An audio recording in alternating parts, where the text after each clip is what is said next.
Welcome to the Emancipate Your Mind podcast. I'm your host, certified religious transition and trauma recovery coach, Terry Hales. I help people step out of the shadows of religious fear and shame and embrace their authentic selves with love and empathy. If you're ready to throw off the shackles of learned binary thinking and explore a more nuanced approach to life, this is your playground.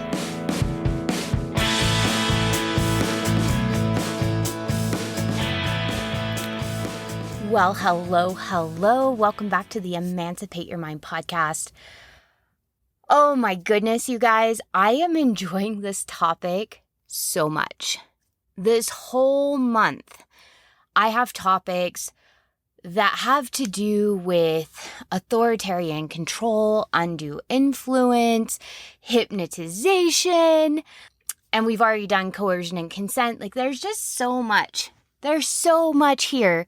I could do probably months worth of podcasts, but I'm going to keep it just to July and really just kind of pick apart this topic. And I am nerding out over here, you guys. I'm having so much fun. This past week, because I was driving from Texas, I listened to a lot of podcasts and my kids told me their ears were bleeding. I was listening to a bunch of YouTube videos and podcasts from lawyers who were not very charismatic speakers. My youngest son called one of them that I was listening to the monotone robot. He was talking about undue influence and his voice was very monotone like this. And my kids were like, why are we listening to this? I was like, just a little bit more. I'm researching. I want to hear more about this. And so I have tortured my kids for you, is what I'm telling you. I've tortured my kids for you this week. I've made them listen to lawyers speak, and we have listened to cult experts, and we've listened to a whole bunch of people talking about brainwashing, talking about mind control. But this term undue influence is the one that Steve Hassan, who I talked about last week, and again, his work, I cannot recommend it enough. It was like a key that unlocked a lot of the mystery of why I stayed so long and why I stayed even though I felt cognitive dissonance and why I was so afraid to leave and why I made certain decisions that I did and why my personality changed. It just was like a puzzle piece that locked into place for me, learning about his bite model and then, of course, going on to read his books. And I've spent so much time on his website, freedomofmind.com, and just really reading and digesting everything that he has written. And he actually quotes other authors like Margaret Singer. And I have learned so much about my journey and my experience in high demand religion because of his work. Just the way he puts it, the way he organizes it just really made a lot of sense to me. So hopefully it's making a lot of sense to you, but he uses this term. He used to use the term mind control, but he said he moved away from that because it made people think of puppets with strings, and it's more like undue influence. So it is like mind control, it is a little bit like puppets on strings sometimes, but it's different as well. We're not zombies doing the will of someone else. It's this really complicated dance of persuasion and of fear and just reprogramming our thoughts. You guys, I'm still learning about this. I don't know it all, and I'm probably going to be studying this for decades and still learning things, and we're still uncovering the mysteries of the human brain and how it works. And so little nerd me has been over here just really eating up all of this information, and I'm so excited to present a little bit of it to you today. I won't bore you with all of the legal jargon, and I won't bore you with the academic journals that I've read. Instead, I really want to make this accessible because this is a very legal term, undue influence. We often see this term in cases having to do with someone's will, for instance, or with the elderly, where someone takes advantage of someone who is either grieving the death of a spouse or who maybe has lost a little bit of their cognitive capacity, and through excessive persuasion, like manipulation or coercion, like what we talked about a couple weeks ago, or through just complete deceit, they influence a person to do what they want them to do in a way that benefits the influencer. Okay? So it's a very like vampiric power dynamic. All right? Where there's an unfair advantage, and the person that's benefiting, the person that's getting all the gain, is the person that is influencing or persuading the other person. And that's a really big key here with undue influence, you guys, is that it's the persuading party that benefits. We are not talking about a win-win situation, because there are instances where there's like healthy persuasion where both parties win, right? It's a win-win situation. The person that's persuading gets something out of it, money or a client or business or something, but the person that is being influenced also gets something good. It's in their best interest, and it's in the interest of the person being persuaded. And it comes with consent, not coercion. Like, it's all those things. However, when coercion or manipulation or deceit is involved, and where one party is clearly benefiting and the other person is losing, we are talking about undue influence. So how do you know if you've been unduly influenced? Here are some of the red flags that Steve Hassan brings up. If you notice you've been isolated from friends, family, or the outside world, either physically or ideologically. And ideologically, the way we're often distanced from people outside of the organization or outside of the relationship is with us versus them thinking. And you guys, this doesn't just happen in religions. This can happen in all kinds of situations. It can happen in political type groups. It can happen in MLMs. It can happen in like psychological guru situations or yoga guru situations or spiritual enlightenment situations. It can also happen in abusive relationships where you have a narcissistic or psychopathic person exerting undue influence on someone who tends to be more of a people pleaser. So if the person or the group is isolating you from friends or family or people outside of the group or the relationship, by saying, we have the truth here. You can only trust people in this group or in this relationship. And other people, we can't trust them as much. Either we can't trust them at all, you have to cut off all contact, or we can only trust them a little bit. So some of my experiences with this in Mormonism, and again, you guys, I am pulling from my experience. I'm starting to discover that there are so many similarities between fundamentalist Christianity and Jehovah's Witnesses. You guys, we have different doctrine, but man, the techniques are so similar. So I want you, as we're going through this again, to think of your own religion, your own relationships, your own organizations, your own businesses, your own educational experiences, your own political experiences.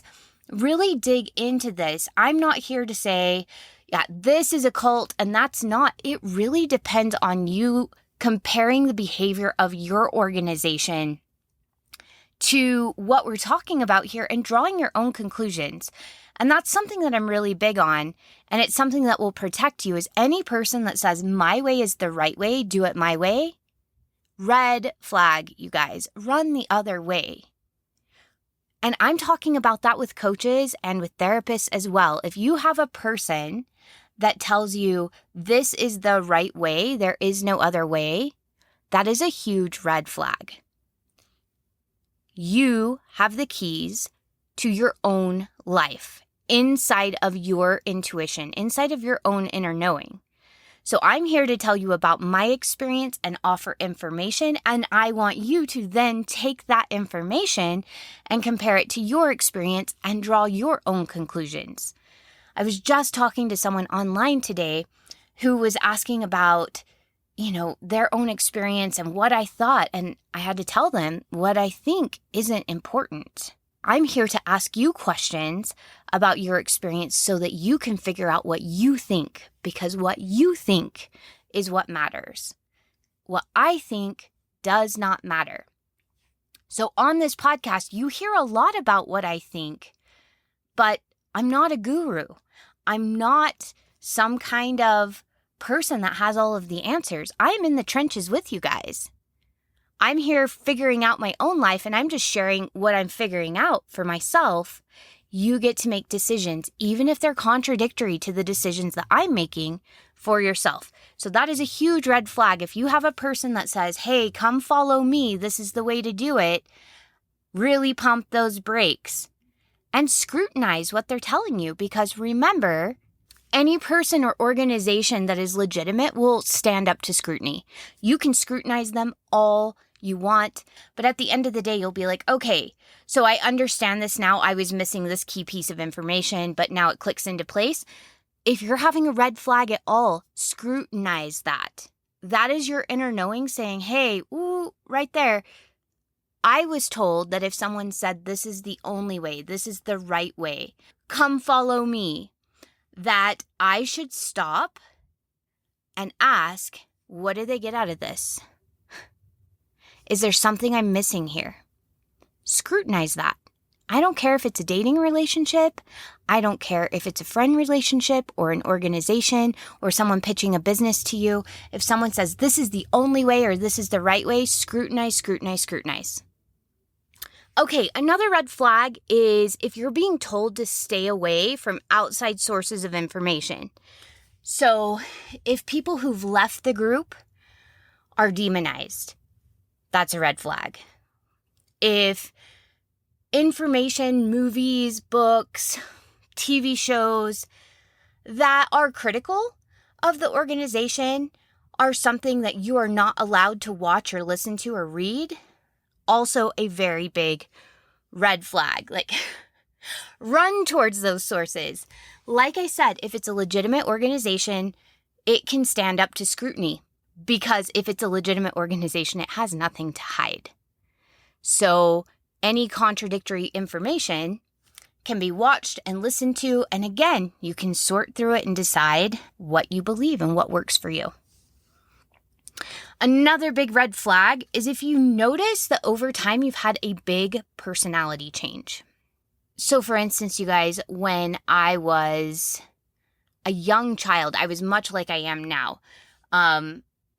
I was opinionated. I had kind of natural leadership skills. Some would say I was a little difficult and stubborn. Many would still say that about me. I loved to perform. I was vivacious and energetic and super confident as a child.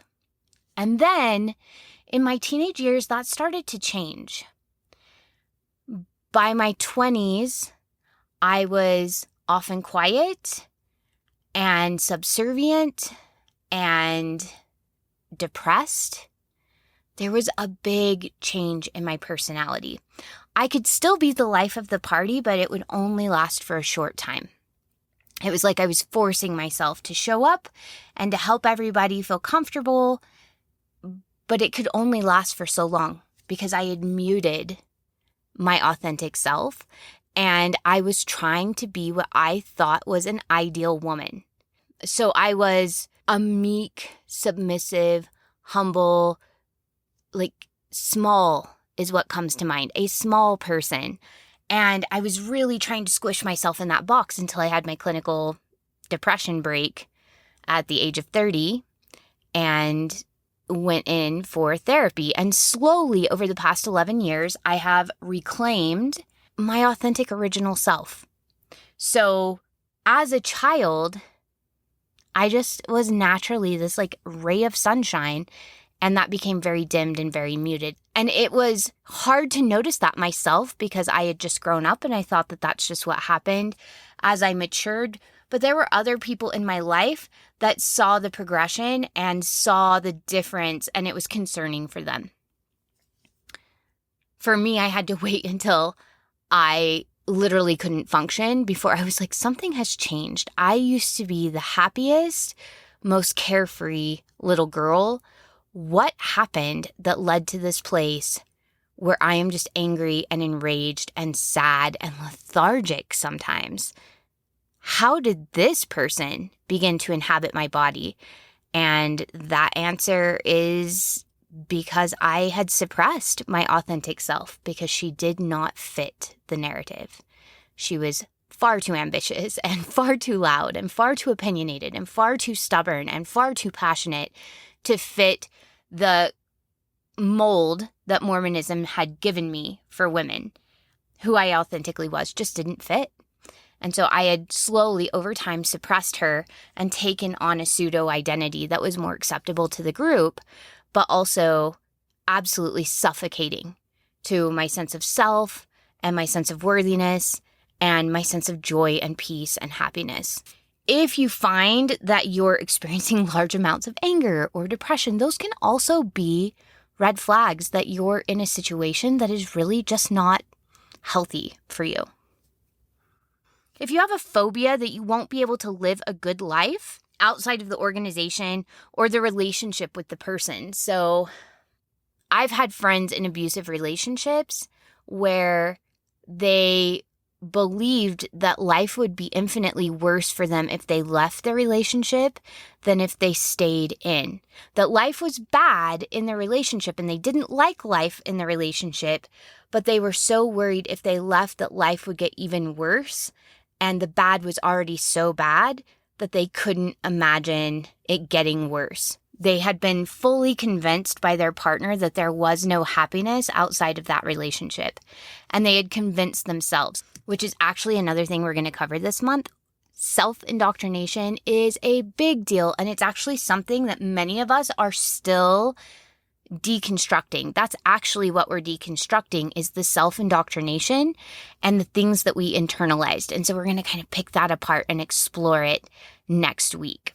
But this phobia that I wouldn't be able to live a good life outside the organization, that was really common for me in Mormonism. It was one of the things I was so worried about, is leaving. I wasn't sure what my life would look like, and I had been told that life would be difficult, that I might contract cancer, that I might lose my livelihood, that my husband might die, that we might get divorced, that my kids might become delinquents. Like, these were huge fear factors. And yet, I know I've said this before, I couldn't stay. My integrity wouldn't let me stay. I was going to have to sacrifice my morality and everything I thought was right and good on the altar of Mormonism once I understood that I had been lied to. I couldn't in good conscience stay, because all the things I had rationalized away with, well, if this is God's church, though, then it'll all make sense someday. I don't understand this now. This feels really gross and disgusting now, but God says it's right, so it must be me. Once I understood I had been deceived in several different areas, that didn't fly anymore.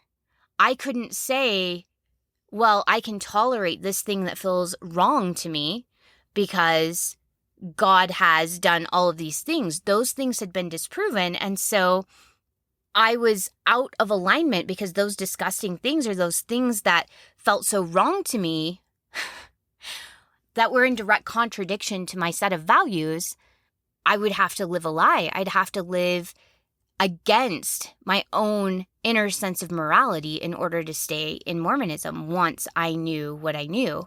And so it's different for other people. If you're listening to this and you're like, but I want to stay, you get to make that decision. That gets to be the right decision for you if that's what you want. But for me, it felt like I was going to have to sacrifice, like bleed open my integrity and kill it on the altar of Mormonism if I stayed. I couldn't do it. The cognitive dissonance was just so heavy and so nauseating that I had to leave. That's just honestly what had to happen. But I was fully prepared that my life was going to be worse when I made that decision. I wasn't sure what was going to happen, and my inner dialogue said that things were going to get worse without the church. So that is a big red flag as well. If you have the thoughts that I can't be happy outside of this organization, or my life will be worse outside of this relationship, definitely something to scrutinize and get curious with. Okay, so who is susceptible to undue influence? We're going to talk first about situational vulnerabilities, and this is so important because as I was learning about this, what kept coming to mind is what we were counseled to do as members of the Mormon Church when we were looking to do missionary work, either as a full-time missionary or as a member missionary, which all of us were encouraged to do. We were told to look for very specific circumstances and people in very specific situations to invite them to church and to invite them to activities and to share a Book of Mormon with them or something like that. And wouldn't you know, all of those situations are here in the situational vulnerabilities that make us susceptible to undue influence. And you guys, it's all of us. It's not like there are weak people that are susceptible to undue influence and other people who are too strong and they can't ever be swayed unduly. It's life circumstances can really make us vulnerable, and all of us have experienced some of these things at one point or another. And if we had been approached by someone wanting to manipulate us or coerce us into joining a group that might not be in our best interest, we would have been more susceptible if we had been approached during that time, which is exactly what happened to my mother. So my mother converted to the Mormon Church, and many of these situational vulnerabilities were things my mother had on her shoulders when the missionaries came and knocked on her door. She was at that perfect point where she was open to being influenced.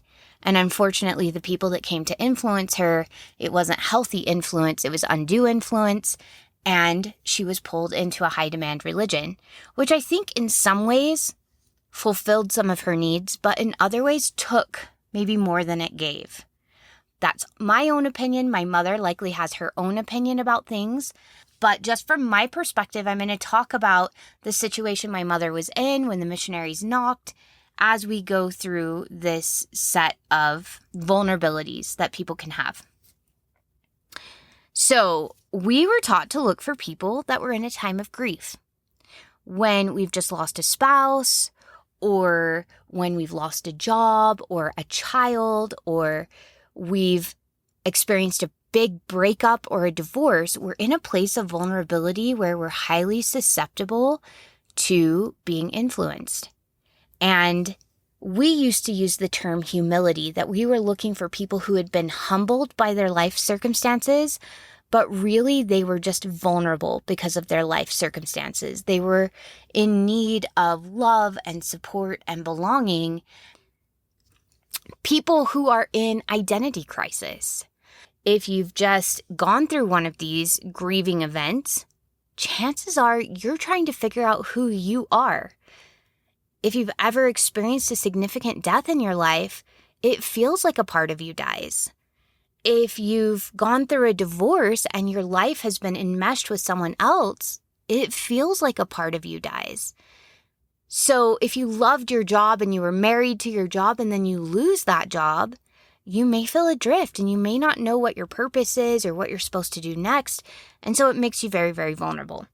Because again, people are coming in these situations, and I'm not just talking about religion. I'm also talking about relationships where undue influence is present, and even like business opportunities where it's a very one-sided business opportunity. We can be very susceptible to these things during this time because we're looking for community. We're looking for love and belonging. We're looking for someone to validate our existence. We're looking for someone just to love us. And when someone comes in and love bombs us and then also gives us a sense of purpose, a sense of direction, a sense of hope, something new to focus on, somewhere to devote our time, it can be really, really alluring. Now, what's interesting about this situation is my mom falls into this category. She was in a time of grief. She had just gone through a huge breakup, and she was pregnant with me. That's a recipe for identity crisis if I've ever heard one. So she's pregnant with me. She's getting ready for first-time motherhood. I'm sure scared out of her pants, having to drop out of college. So we're in a huge life transition as well, which is another time people are vulnerable. And she needed some certainty. She needed some answers. And the missionaries showed up and offered her some certainty, some answers, and some value in her life. I'm sure that was really appealing. Again, this is my own opinion, not my mother's. But from my perspective, I'm sure that was really appealing. Now, also people who had a chaotic childhood. So if there's alcoholism, abuse, or neglect. My mom grew up in a military family. They moved all the time. She also came from a divorced family, which created its own sense of chaos. And then on top of that, there was alcoholism. Her stepfather was alcoholic. And so there were several different things that made my mom's childhood sometimes feel chaotic. I'm sure there was a part of her that was looking for a place where she really belonged, and for that family, that cohesive family feeling that I think she often felt like she lacked. We talked about people in life transition. She was expecting a new baby. But also, if she had just graduated, or if she had just moved, or if she had just gotten married, she also would have been susceptible to the missionaries. Significant illness is also a really big time when we're vulnerable, because people who just got diagnosed with a life-threatening or long-term disease are looking for meaning. They're looking for answers. They're trying to figure out in the chaos why things happened. And sometimes organizations or relationships can give meaning. They can assign meaning to things. It doesn't necessarily mean that it's true, but they can assign meanings to things. And it can make people feel maybe a little bit more peaceful for the time being, that maybe there's a purpose behind this illness. Maybe God can heal me. Maybe I can heal myself. Maybe if I just think more positively, I can make this go away. Maybe I manifested this into my life. And so when people are significantly ill, they're looking for answers, and they can be really susceptible. Now, the next thing is when our basic needs are uncertain. So food and shelter come to mind here. In my time during the church, I saw a lot of times people who would join the church because we had a welfare program for people who were members. And that was a really big thing, is often membership was needed. You had to attend church. At a very minimum, you had to attend church to get church assistance. And church assistance could be things like food, help with your rent, help with your utilities, childcare sometimes. But these were things that were very dependent upon you at least coming to church, where you could be indoctrinated. But often it was even more than that. You were promising obedience, you were promising to follow the rules of the organization in exchange for food and shelter. And earlier this week when I was listening to Steve Hassan, he was talking about pimps, because that can be a very mind control type of a situation. Sometimes pimps will take in a person that is in need of food and shelter, and they'll give them the food and shelter they need. They'll give them that bit of security that they need for survival. And then from there, once they've gained trust, from there they start manipulating them and creating a sex slave.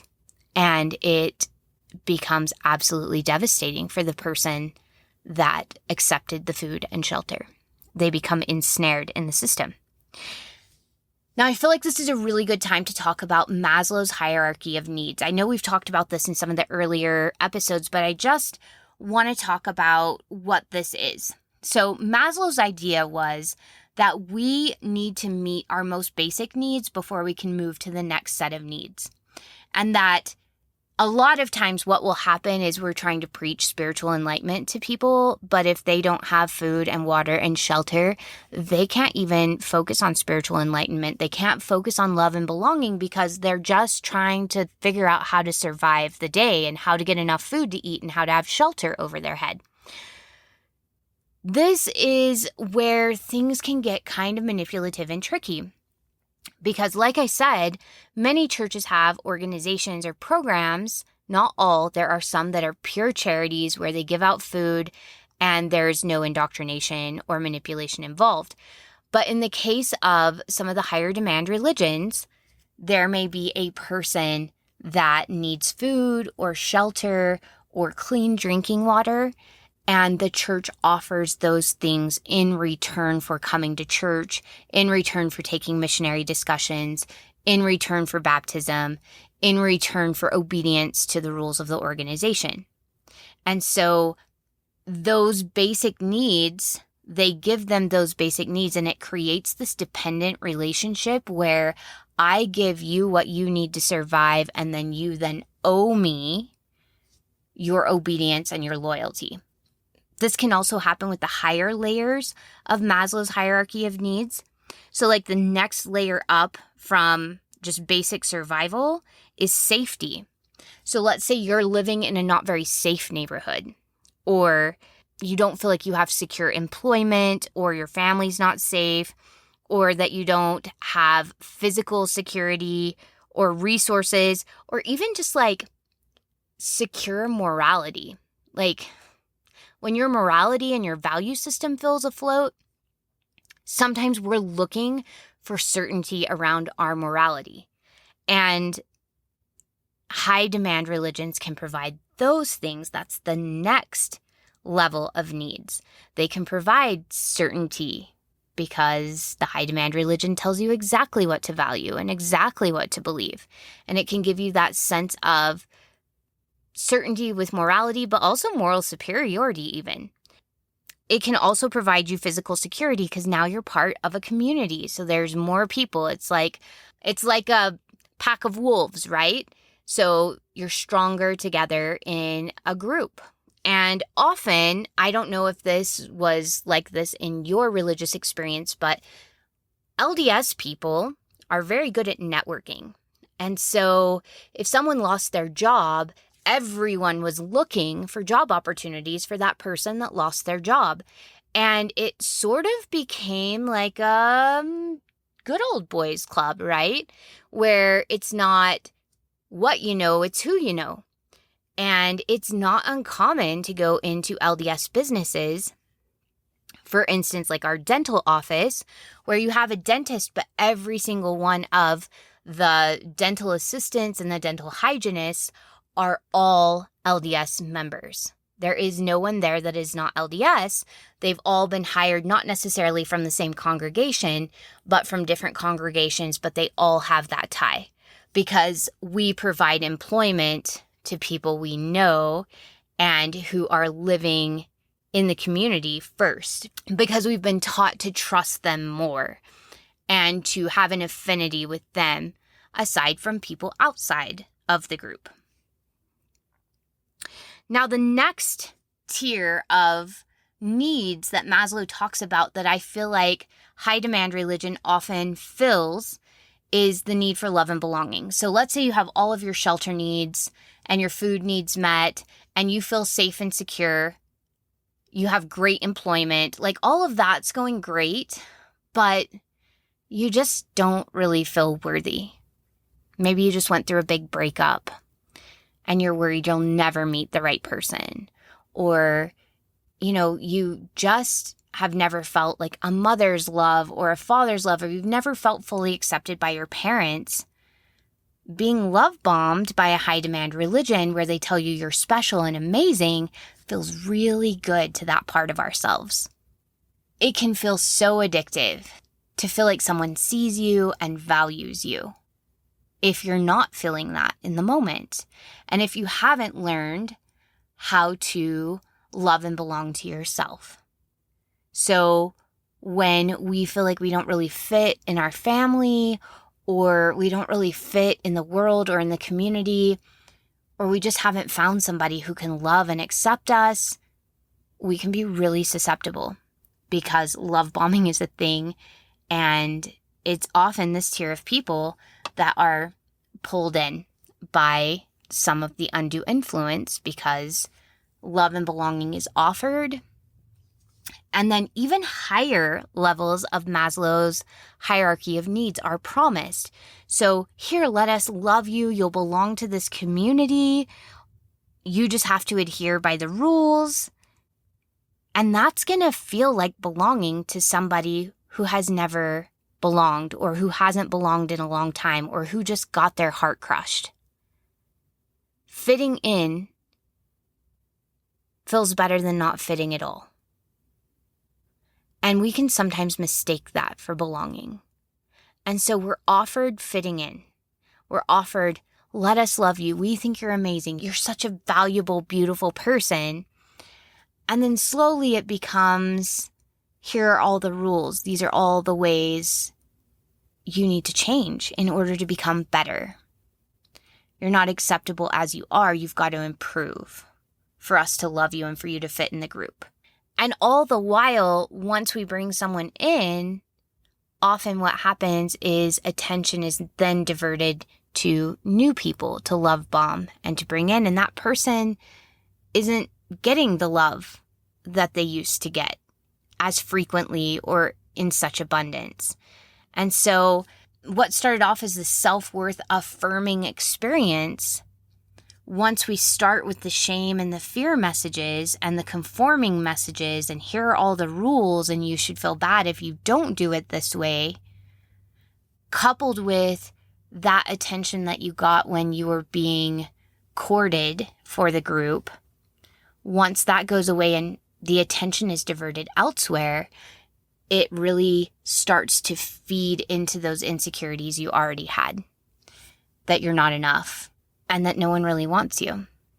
And it can be a really debilitating and depressing experience.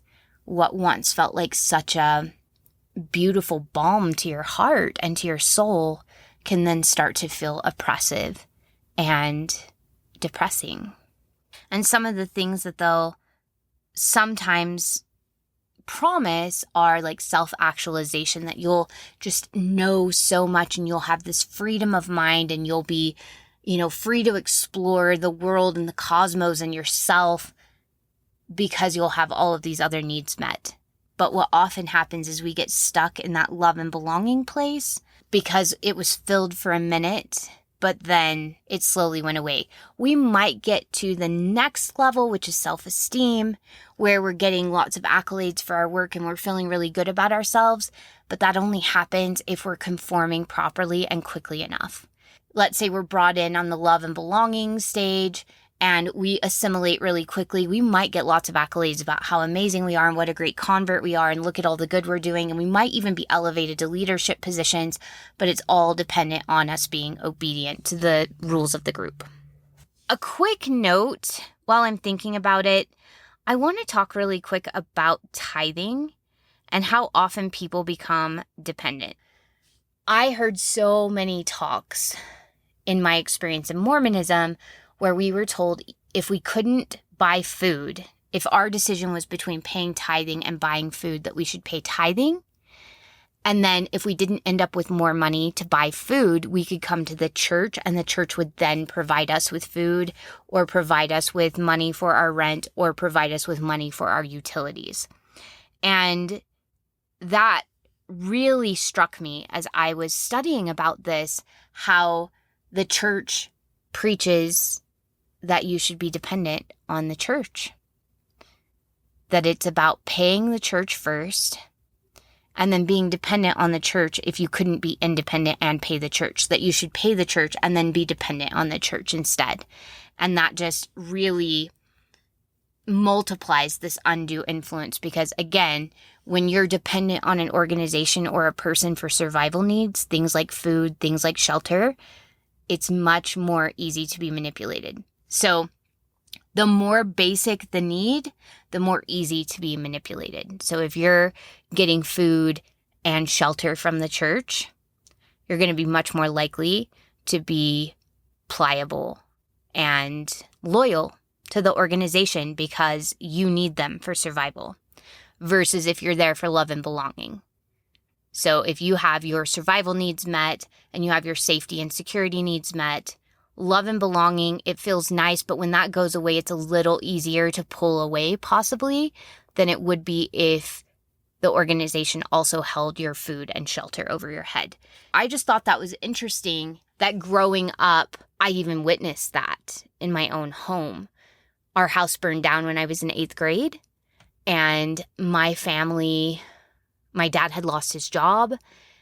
So our house was burnt. We're living in this like tin trailer. It was somebody's little fishing house, and it was like from the 1970s. Like, we're talking yellow shag carpet, my friends, and yellow and white tin siding. And we were so grateful for a place to live, and that our neighbors were like, yeah, we're not fishing. Go ahead and stay there while you rebuild your house next door. But I know for a fact, whatever money we paid to tithing, and we had to have been paying tithing at the time because we had just gone to the temple. And in Mormonism, sorry, I'm just thinking out loud here.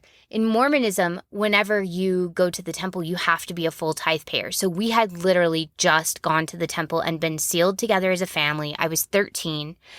Then our house burnt down, like a month or so later, a couple months later. I don't remember the exact timeline. A couple months later, our house burns down, and my dad is out of work. And so I know my parents were full tithe payers. So they're paying a full tithing to the church, which is 10% of your income. There is some debate on whether it's your gross income or your net income, but 10% of your income. And then we were getting food from the church's storehouse, like big industrial blocks of cheese and hamburger meat and stuff like that. And so while we were so grateful for the food, and I remember, I mean, even now I'm still grateful for the food because it was a hard time in our family's life, I'm realizing my parents were likely paying tithing instead of using that money for our own food needs and taking care of, like, being self-sufficient, taking care of our own food needs. And then in return, the church was supplying us with food, and it made us more interdependent. In fact, after that, my mom became an avid fast offering payer, which is on top of tithing. So you pay 10% of your income, and then on top of that, you pay a generous fast offering, which is supposed to be equal to the amount of 2 meals at least that your family would eat, which is a big deal for my family growing up, or as generous as you could be. So some people paid several $100s for fast offerings, and my parents became very generous fast offering payers after that, because in their mind, that money was coming from the fast offerings offered in our ward that were allowing us to then eat. Such an interesting control mechanism that I'm actually just kind of realizing right here as I'm talking with you.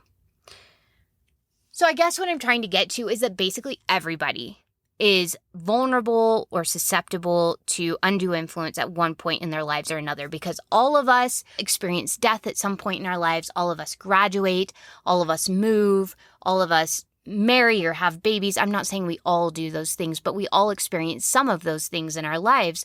None of us get through life without some big life transition, or without a loss of some sort, or without childhood trauma, and all of it makes us susceptible. So what do we do to protect ourselves? Okay, so the whole reason I'm doing this podcast is because the more you learn, the less susceptible you are. The more you learn about undue influence, and honestly, the more you study from all sides of an issue, the less susceptible you are to undue influence. Because information influences thinking. And if all of your information is coming from within a bubble, you have limited ability to think about something. But the more you can expand your education about what happens and what we know and what we don't know, and you ask yourself questions and you get curious and you read resources, the less susceptible you are when you exercise independent research and independent critical thinking skills. the less susceptible you are. And I'm always telling myself to question everything. In fact, I have it on a sticky note. It says, question everything, right by my computer. If something brings up a red flag for me, question it. If I feel like I've hit a roadblock, I listen in for what my thinking is saying. What am I telling myself? And then I question it. Because you guys, we can even exert undue influence on ourselves from our own indoctrination. In fact, one of the things that I've learned is one of the ways we protect ourselves is knowing the difference between facts and our beliefs. There are so many things I thought were facts that actually are just beliefs. Beliefs that were handed down to me from my parents, from my religion, from my education, from my residence in various states, from marrying into my husband's family about the way things should be, or could be, or must be, or can be, things I can do and can't do. I mean, honestly, anytime I'm like, oh, that's impossible, I find myself going, why? Who says? Why not? Is there any way around this? Or anytime I hear myself saying, oh, that's wrong. Why? Who says? And it's really allowed me to start critically thinking and to look at both sides of an issue and to make sure that I am using scrutiny. Because remember, if a person or if an organization is legitimate, they will hold up under scrutiny. So scrutinize away, my friends. When you're trying to protect yourself, look at behaviors, not just words. Words are easy to say. But what are their actions? How do they follow up? Really pay attention to that. People tell you so much more with their actions than they do with their words sometimes. Next, take a step back. No rash decisions. So be wary of the fear of missing out, or FOMO, okay? Whenever fear is used, our first instinctual response comes from our amygdala, which is our survival brain. And it's going to do what it feels like it needs to do to survive. So if you feel like this is a once-in-a-lifetime opportunity and you're going to miss out and that it's going to ruin your life, you're going to make a decision not to ruin your life from your amygdala without any logical or critical thinking. The next layer of brain that comes online is our mammalian brain, which is a connective brain, still not helpful. We're talking about minutes, like long minutes before our prefrontal cortex comes online. Now, here's one of the things that often happens in like pushy sales or in undue influence situations is sometimes the person will keep talking at you really fast and questioning you so that your amygdala stays online and your prefrontal cortex can't come online. Step away from the influence. Allow yourself to think. If you're feeling flustered, if you're feeling a fear of missing out, there is no opportunity that you can't step away from for several minutes and think about. If it's not a hell yes, step away. If there's anything in your brain that says, I'm not sure, or this feels too good to be true, or something doesn't feel right here, or I have more questions, step away. Give yourself time to breathe and bring your prefrontal cortex, which is your logical thinking brain, back online, where you can actually ask yourself the hard questions. Do I really want to do this? Does this feel right to me? Do I have any questions I haven't asked yet? Have I gotten answers for those? What is that weird feeling I'm feeling? What is that red flag about? Give yourself time not only to ask yourself questions, but to then tap into your body. What are you feeling? Where is that feeling at? What is that feeling trying to tell you? What thoughts are associated with that feeling? Give yourself time. Giving yourself time to bring your logical brain back online is going to be one of your best defenses for critical thinking, and critical thinking is one of the best defenses for undue influence. Now, I know some of the people listening to this podcast are listening because they care about a loved one that they feel like is in a relationship or an organization that utilizes undue influence. And so before we end this podcast, I want to talk about that. How do you protect someone you love? Now, if you are not part of the group or the relationship, and you see that someone might be under undue influence, stay close to them. Keep being friends with them. Now, I have a side note here. If you've left the organization or the relationship, there will be people that you still care about in the organization, and we feel a responsibility sometimes to try to save them. But I find the oxygen mask comparison works really well here. We have to take care of us first. We have to heal first. There will be times that we can talk with our family and friends who are still active, and it feels healthy for us. There are other times that it does not feel healthy. You get to listen to your inner knowing. And when the time comes that you feel healthy and strong enough, because it will come, you'll get to that place. At that point, you may reach out again with maybe more vigor or more consistency. But the thing is you're healing from a high demand religion. You're healing from undue influence, and often our still believing family and friends are part of the undue influence. They're part of the community, and sometimes we need complete separation in order to heal. And that's not something to feel guilty about. But if you're outside of the organization, you've never been a part of it, or you've fully and completely healed, and you're trying to protect someone that is in one of these organizations or relationships, stay close to them, keep up the relationship, continue to talk to them, be friendly. That's really what it's all about.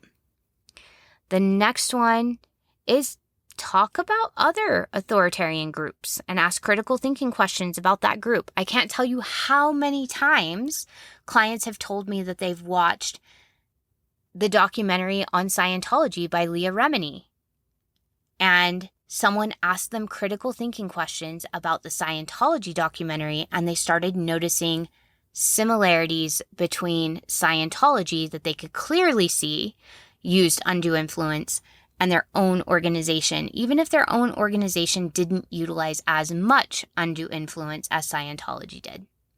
And I've heard of this happening for people even in high demand relationships with like a person with narcissistic personality disorder or a psychopathic or sociopathic personality. So be aware that talking about other organizations and using critical thinking skills there is going to be more protective than directly attacking that person's organization or relationship, because there are built-in mechanisms to help people double down if you are directly attacking their organization.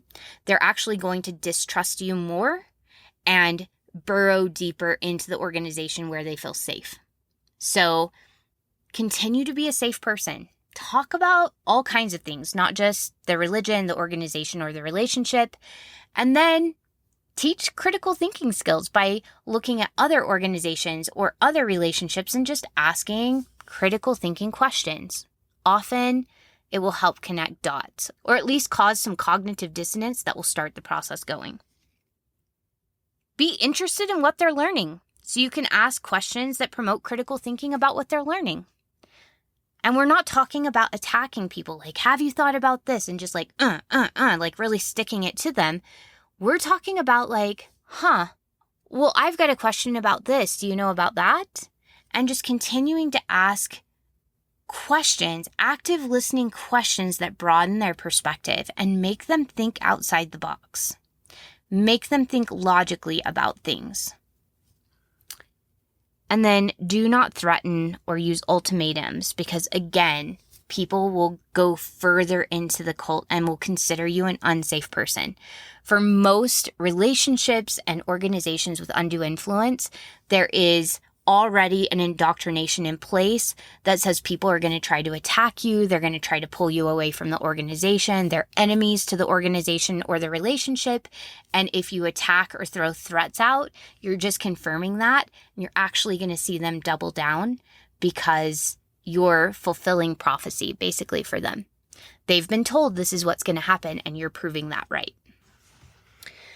Oh, so much to cover here, you guys. I have loved diving into this, and I can't wait to hear what you guys have to say.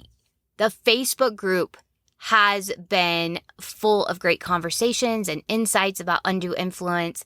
I would love to have you in the Facebook group. Look in the show notes for that link, or you can just go to Facebook. The name of the group is Emancipate Yourself. Ask to join. We'll put you in the group. I think right now we have something like 84 members or something like that. So it's not a really huge group. But come on over this week. We're having all kinds of discussions about undue influence and cults and people's experiences. I'm putting up images and asking people to tell me what they notice, what undue influence is coming up for them. And there are so many good insights. And every time we share, you guys, every time we show up, we tell our story, we tell our insights, we tell our thoughts. We make it safe for someone else to do that. And for those of us coming from high demand religion where it really wasn't safe to be individual, a community like this can be so helpful. Use it as a space to practice showing up as your authentic self. We encourage disagreement. We encourage having different ideas and opinions. Like I said, my work is all centered around you listening to your inner knowing and then following that inner knowing to the life that fits you best. I am not your guru.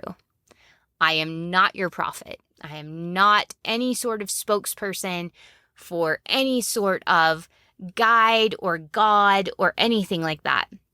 I'm simply a person in the trenches with you, looking for my own best life, who just happens to have a set of skills that's really good at hearing other people's limiting thoughts and indoctrination and asking gentle questions about that to bring that up to the surface and help you become aware of it.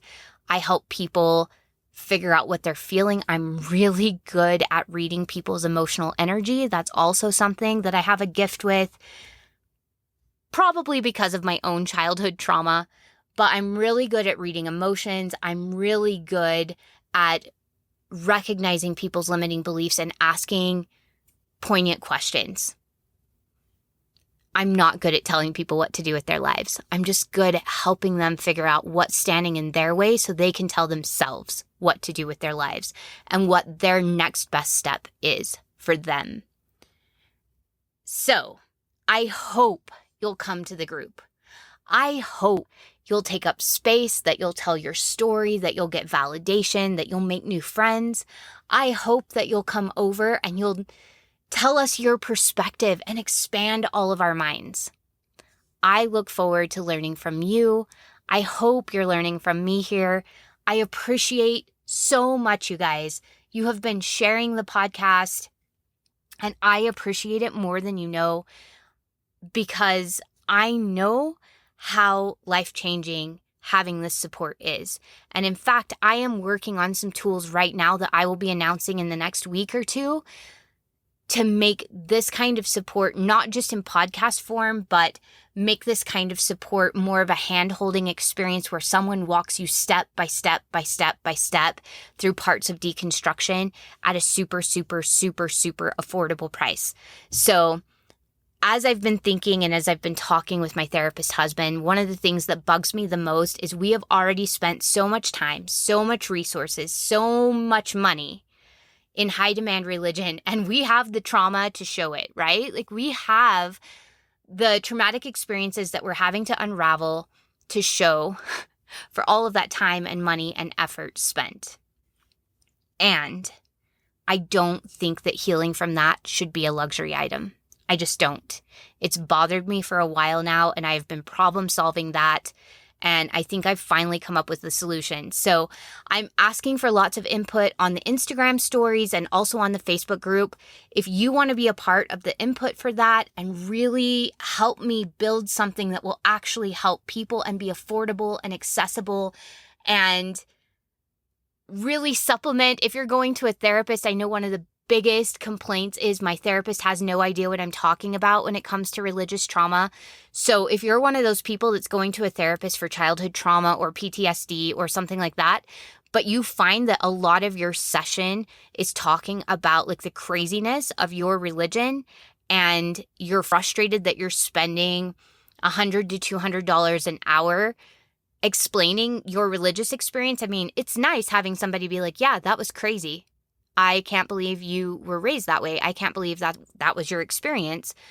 It's nice having that validation, but I know it can also be exhausting to explain that to your healthcare provider, to your mental health care provider. So I'm trying to provide these resources as a way to help you make sense of a lot of that, hopefully at a much cheaper price than $100 to $200 every session. So we're talking like lots cheaper than that, because I believe that healing should be accessible and make sense for everyone. I want it to be time accessible. I want it to be financially accessible. I want it to be step-by-step hand-holding to take you through this so you don't feel alone, because 4 years ago when I was going through this, I felt like I was feeling my way through the dark, and I was so grateful I had a husband who was a therapist, and that we had a whole group of therapists, and some of them had left the very same religion we had and had deconstructed a year ahead of us or a couple of years ahead of us, and were able to hold us. Heaven knows I would not be here as happy and as healthy and as well adjusted as I am without all of that hand holding that I received. And it kills me knowing that there are people out there that don't have that hand holding. It's the whole reason I started this podcast, and I will continue to problem solve. I will continue to look for resources and ways to help as many people as I can, because I never want anyone to have to go through this experience entirely alone, because what I went through, and I'm sure what you went through, was painful enough. Even with the support of my husband and with several of our therapist friends, it was excruciating. It was painful. It was scary. It was so uncertain. It was all the things, right? Like even still, I'm revisiting that time just 4 years ago, and it was the swampland is what I call it. Like it's a definite swampland, and it feels like it expands and goes on forever, and you have no idea where to go, and it's dark. And I just want to be the person in the galoshes standing next to you, holding your hand and holding a lantern and saying, by the way, this does end, and I'm going to show you exactly how to get to the other side. I'm going to hold your hand the entire way. So be looking for that. I'm super passionate about this, and I can't wait to share it with you. And I would love your input. I'm going to be looking for people to be founding members of this and really help me create the content so that we make it as useful as possible, not just for you, but for every person that comes after you that uses these resources. So if that's something you would like to do, if you want to be considered to be one of the founding members, I'm going to be looking for about 5 to 15 people to really help me get this thing off the ground. Right now, I'm putting together all the structure and really getting that outline in place, but I really would love any people who are going through deconstruction who are ready to like cross that swamp and just want some hand holding. They want someone to guide them through the deconstruction process, through the shedding of the fear and guilt, through the rediscovering of your identity, like who you authentically are underneath all of the church crap, and refiguring out what are your values, what are your beliefs now, what do you want in life, what would feel good, what's your life purpose, and really anchoring into that so that you can leap into that next chapter of life with confidence. If you're looking for self-worth, if that's something that was taken from you, this is also going to be a good fit. So let me know if this is something you would like to be considered for, because I'm looking for 5 to 15 really motivated people who are passionate about this work too, and maybe don't want to build it themselves, but definitely want to contribute. please message me on Instagram or email me at terry@emancipatedcoaching.com because I want to work with you. I want to make resources that change the world. And you and I both know that when we help people heal trauma, we don't just heal it for ourselves, we heal it for every life that we touch. When I live authentically and joyfully and expansively and freely, I give everyone in my circle of influence permission to do the same. I show my kids how to live authentically. I show them how to be trauma resilient. I show them how to be shame resilient. And I show them how to deal with fear and move into the future. And I want that for you too. Because the more of us that heal, the bigger the ripples get. The more people we touch. The more people we set free from their own fear and their own shame and their own indoctrination and their own sense of not enough. Their own sense of I'm not worthy. This kind of indoctrination has gone on too long. Millennia. We have generational trauma around this kind of indoctrination that we're not worthy, that we should be afraid, that we should be ashamed. And it stops here. I'm determined to do my part to make it stop here, and I would love your help. All right. I'm going to get off my soapbox because, you guys, I get super passionate about that. But stay tuned. I'm going to be talking about this in the Facebook group this upcoming week and in the next podcast as well. So keep your ears open and come join us on the Emancipate Yourself Facebook group, or just shoot me a message on Instagram because it'll be in my Instagram stories too. You're about to just basically hear a whole lot from me about this because I'm that serious about it. I'm that passionate about it. So stay tuned, keep ears open, and we will talk next Sunday, my delightful and amazing friends. Thank you for being on this journey with me. You bless my life more than you know, even though that word bless is absolutely triggering. And I will see you next week.